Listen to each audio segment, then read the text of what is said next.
Hello, I am Francesca with Evergreen Stormwater, and this is the Chapter 6 training video for the Stormwater Guidance Manual, Strategies for Privately Owned BMPs. Chapter 6 describes the regulatory mechanisms that permittees use for developing legal structure regarding the installation, maintenance, and inspection of BMPs on private properties.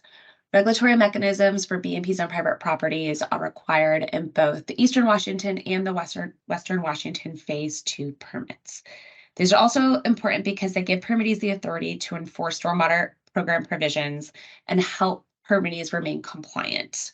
They're also useful because they give permits the authority to enforce penalties and collect fines when BMP owners do not comply with requirements. They're also a very helpful way to document and communicate responsibilities of BMP owners. So today we're going to talk about two different types of regulatory mechanisms. We have legally binding mechanisms such as ordinance and covenants, and then we have administrative mechanisms and other supporting documents such as public rules or director rules and policies. Both are useful and serve different purposes, and we'll go through each of these on the following slides. So the first type of regulatory mechanism we're going to talk about are ordinances. Of all of the mechanisms we talk about today, ordinances are the strongest type of regulatory mechanism that a permittee can use. So as defined, an ordinance is a piece of legislation enacted by municipal authority. This is a tool that permittees can use for developing the legal structure for program requirements. So because of that, it is recommended that permittees include the permit required elements in ordinances. And we'll go through what exactly those are in a little bit. And that's again because ordinances are legally binding and they provide the permittee with that enforcement authority. So because of this, ordinances are best used for stating the what should be accomplished, and then using other regulatory mechanisms such as public rules and policies for establishing the how the permit requirements will be accomplished. So an example for that is, let's say that we all have to maintain BMPs on private property to the standards that are set in either the Eastern Washington or Western Washington Stormwater Manual. So in your ordinance, you're going to state that requirement that these maintenance activities need to be to those standards. But the ordinances are not going to be the place that will be best used to actually list out what all of those maintenance requirements are. Instead, you would use that in a supporting document like the manuals and just reference the manuals in your ordinances to keep those clean. That's also helpful because when it comes time to update the manual, you then don't have to update your ordinance if you're just referencing the most recent version. So like all things, there are advantages and disadvantages to using ordinances. The advantages that we've mentioned are that they're legally binding and enforceable, and that they allow permittees to go and abate any BMPs that require either maintenance or replacement if that isn't being done by the property owner, and then also allows the permittee to administer penalties and fines. The biggest disadvantage to ordinance is the development process and the time that it takes. So it has a very lengthy development and updating process. And this is because it requires council or commissioner approval. So you're going to have to go through several steps of developing the ordinance, getting feedback, getting public comments, getting buy-off from all those that are involved, and then going through what's most likely 2 different rounds of either county commissioner or city council meetings to get these approved. So again, because of that, it's better to outline what's required in this regulatory mechanism and then use supplemental material again for that why. The next type of regulatory mechanism we'll discuss today are covenants. So as defined, a covenant is a private agreement between parties regarding the use and improvement of real property. There are two two common types of covenants. There are personal covenants and covenants that run with the land. So a personal covenant does not pertain to the occupation and enjoyment of the land. So because of this, we do not want to use these for BMPs on private property. The important thing to highlight about personal covenants is that it's a binding agreement only between the parties that sign the agreement.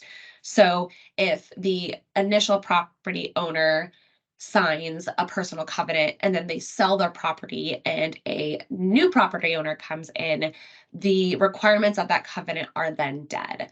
So instead, when developing covenants for BMPs on private property, you want to make sure you're developing covenants that run with the land. So these covenants, the requirements will pass on to subsequent property owners. Covenants are can be developed by an assortment of parties. So it can be developed by the developers, permittees, and or lawyers are those that typically develop the covenants. And then what's really important to know is that in order for a covenant to be legally binding, it must be properly recorded or filed with the appropriate authority. So that's generally with the county. So you want to make sure that if you're developing this, it does get properly recorded because that's what gives you the enforcement authority. So a good example of a covenant is a stormwater maintenance agreement, which we talked about in chapter 5. So there are several jurisdictions that use stormwater maintenance agreements. One good example is Thurston County. So the maintenance agreement is a document that is required as part of the final review process for new or redevelopment. And this is an agreement that is reviewed by the county's legal department and it runs with the land. Another advantage for permittees when using maintenance agreements are that you can decide what all you want to include in that agreement. So it usually outlines who is responsible for the maintenance and or inspection, what the requirements or standards of that maintenance inspection are. These documents can also grant the permittee access to the private property in order to maintain or inspect the BMP private property. And then you can also require exhibits or additional documentation. So for example, Thurston County, their maintenance agreement requires 2 additional documents when developing this document, and that is a specific stormwater facility maintenance program and a stormwater pollution prevention source control plan. So they require their developers or whoever is developing that maintenance agreement to go above and beyond and develop these 2 different documents. Some of the advantages of using a covenant is that it is a legally binding document. Note if it is properly filed with the appropriate authority. And this does allow permittees to have enforcement authority and then seek warning or stop orders if the covenant is breached and file for monetary damages if necessary. Some of the disadvantages of using a covenant are that the document can technically be made without proper legal review. And as I've mentioned several times, if it's not properly filed, then essentially that enforcement authority is weakened or if not completely lost. And then because these documents don't necessarily have to go through the same process as ordinances, such as council review and get that approved by those parties, they are much easier to develop and or if you need to go and modify.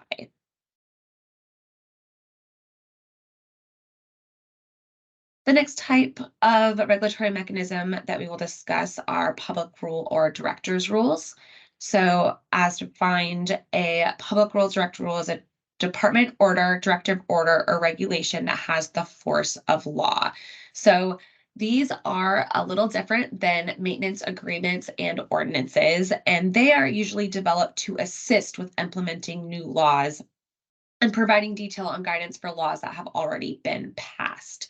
So like I mentioned, the ordinance is a great place to outline the what and the why, and supplemental documents such as public rules or director's rules are a great place to document that how and provide that extra detail. So, unlike ordinances, a department director typically approves rules instead of having a full council approval or adoption. So, for most jurisdictions, that process is not required. And so instead, I'm just going to highlight, for example, the process for the city of Seattle. So two large public entities that utilize public rules of directors rules are City of Seattle and King County. So a quick example of what this process looks like is it begins when a proposed ordinance becomes law. The draft rule is then prepared prior to any public rule hearing. The draft rule is posted online for comment. And then a hearing may or may not be scheduled for additional draft rule comment intake. And then once finalized, the rule is assigned by, like I said, a director or a department lead and recorded by the city clerk's office, making the rule effective on the filing date. And then the newer updated rule is posted on the director's rules webpage. So like I mentioned, both King County and City of Seattle are two entities that use these types of regulatory mechanisms, and they actually have a website for each where all of their public rules or director's rules are listed. So you can go and find them, and they're broken up by different categories, such as different utilities, stormwater being one of them. So some advantages and disadvantages for public rules or director's rules. The advantage is they are much easier to modify than ordinances. And this is because, again, they do not have to go through that city council or county commissioner process and approval. So the advantage of this is that these can be updated in a more timely manner as the permit requirements evolve. One of the disadvantages is that not all jurisdictions utilize public rules or director rules. And the appendix in the manual has a couple of examples for different public rules related to stormwater.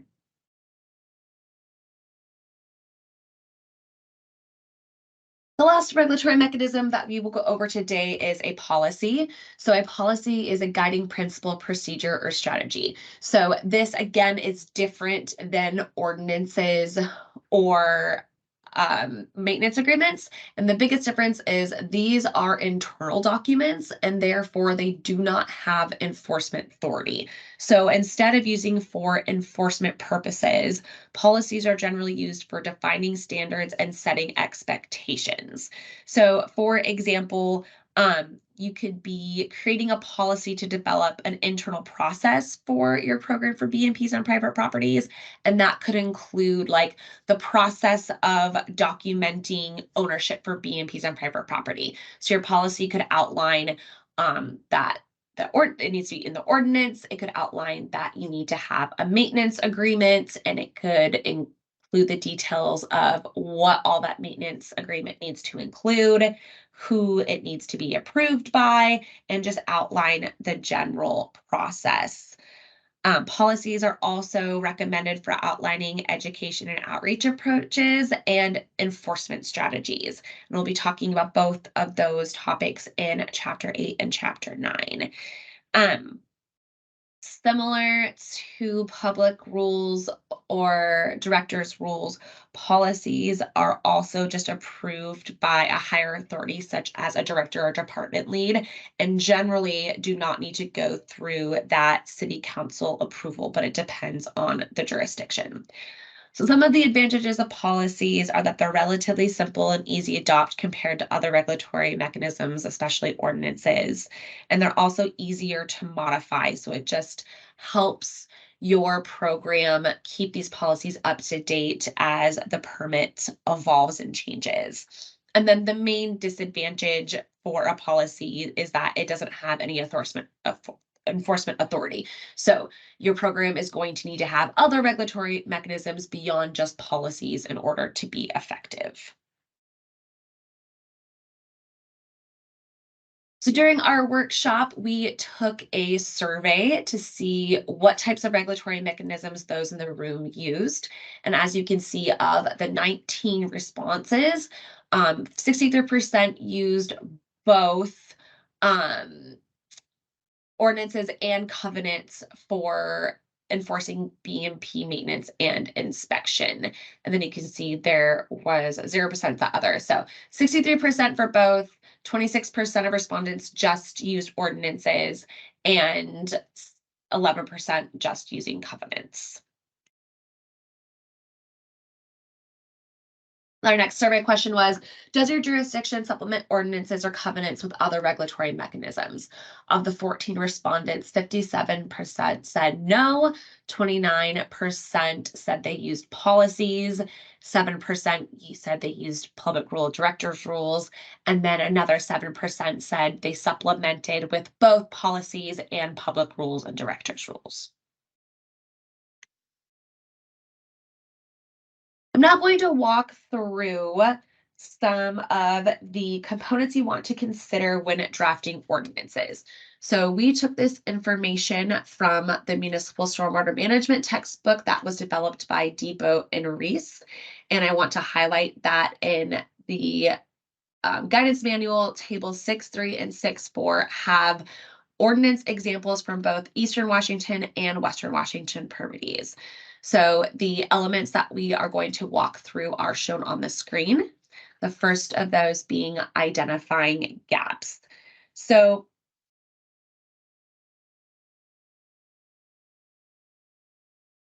in order to start the process of drafting your ordinance, it is important to review the existing ordinances in parallel with the applicable MS4 permit requirements. And then through this, you can identify whether there are any deficiencies in the existing ordinances and determine if the ordinances sections need revision or if you're going to need to write and define an entirely new ordinance section. So this also helps define the scope and the extent of the ordinance development effort. The next element you're going to want to consider is formulating objectives. So you want to establish the stormwater program objectives, and you want to make sure that everyone that is involved in the process is aware of the objectives and that they can communicate these objectives. So the objectives of these ordinances are going to have to be communicated to several different parties in this process. Going to have to communicate these objectives to other departments that are involved, to the general public to get their feedback and support, as well as local political parties. So it's really important that you define these and that they are clear and you can communicate them in a way that is easily understood. Formulating objectives is also helpful for the development and review process. This helps outline what your goal is. So while you're developing, you're working to the goal to satisfy these objectives. And then when you're handing the ordinances to the different parties that'll be reviewing, this is how they can, while they're reviewing, looking and making sure you are hitting that mark.